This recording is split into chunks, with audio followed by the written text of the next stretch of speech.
Bu videoda biz Power Query interfeysinin əsas hissələrindən olan Query Spain və Query Settings haqqında danışacağıq. Query Spain ekranın sol tərəfində yerləşir və modelə daxil edilmiş bütün queryləri bu hissədə görə bilərik. Məsələn, satış və ya Sheet 1 adında querylərimiz mövcuddur. Üzərində işlədiyimiz layihənin həcmindən asılı olaraq onlarla query-ni bu hissədə görə bilərik və yüklədiyimiz query-ni də yenidən yükləyə bilərik. Məsələn, new source-a daxil oluruq, satış cədvəlini seçib yenidən yükləyirik. İşte seçirik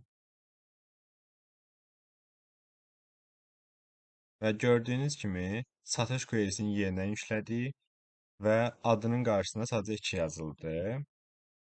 Dublikatını çıxartsaq 3 yazılacaq və bu şəkildə davam edəcək və birində etdiyimiz dəyişiklik digərinə təsir etməyəcək, əgər referens etməmişiksə. İndi isə Query Settings-ə keçsək. Query Settings sağ tərəfdə yerləşir və bu hissə seçilmiş query haqqında məlumatı və onun üzərində aparılmış dəyişiklikləri göstərir. Gördüyünüz kimi iki əsas hissədən ibarətdir. Bir, name hissəsindən, bir applied steps-dən. Name odur ki, sağ tərəfdə əgər biz query-nin üzərinə klik etsək, bu hissədə həmin query-nin adı görünəcək. Applied steps isə data üzərində etdiyimiz bütün əməliyyatlar burada ardıcıl şəkildə saxlanılır. Bəzi əmrləri Power BI özü avtomatik icra edir, bəzilərini isə biz edirik. Məsələn, source-a baxaq. Bu hissədə query-imizin adı və table tipində olduğu görünür. Daha sonra bu hissədən biz source-unu dəyişə bilərik. Məsələn, yerini dəyişə bilərik.